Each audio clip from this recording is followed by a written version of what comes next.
Hello මගේ cake ලවර්ස්ලා ටිකට එන්න අදත් මාත් එක්ක චොකලට් කේක් එකක් හදන විදිය බලන්න.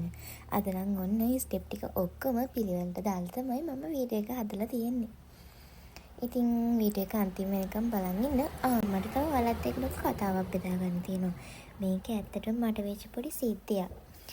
ටික දවසක ඉඳන් මට කෙනෙක් මැසේජ් කරලා අහනවා මොකක් හරි කේක් ඩිසයින් එක ෆොටෝ එකක් දාලා අක්කේ මේ කේක් එකේ ප්‍රයිස් කීයද මේක ග්‍රෑම් 250ක් කීයද ග්‍රෑම් 500 කීයද කිලෝ එක කීයද එක ප්‍රයිස් එහෙම අහනවා.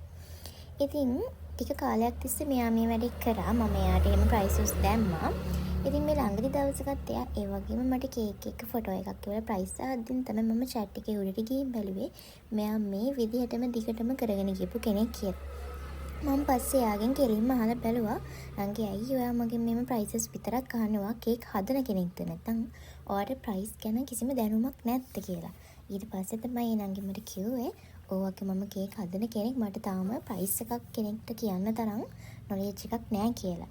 ඉතින් ළමයි එහෙම කරන්න එපා. නොදන්න දෙයක් තියෙනවා නම් දන්න කෙනෙක්ගෙන් අහගන්නේ හැරෙන්න ඔය විදිහට හොර වැඩ කරන්න එපා.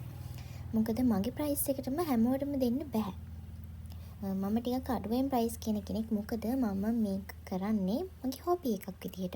මම ස්ටඩි කරන අතරතුර පාර්ට් ටයිම් විදියට මේක කරන්නේ. මම මේකෙන් හම්බ කරන්න බලාගෙන කරන දෙයක් නෙමෙයි.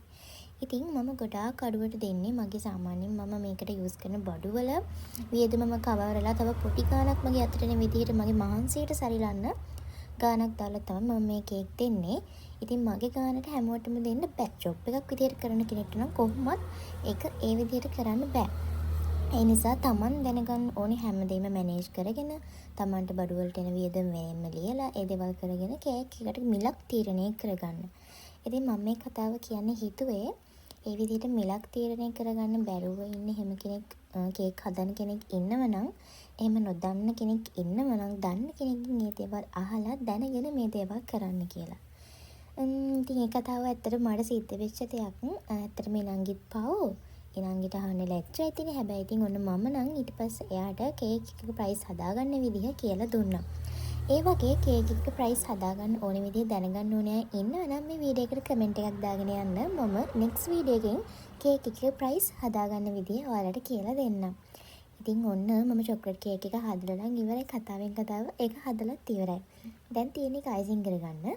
මගෙන් මේ කස්ටමර් ඉල්ලුවේ චොකලට් අයිසිං දාන්න එපාගේ බටර් අයිසිං දාන්න කියලා. ඉතින් මේ කස්ටමර් ඉල්ලපු විදිහටම චොකලට් අයිසිං නොදා බටර් අයිසිං දාලා ඔන්න මම චොකලට් කේක් එක හැදුවා.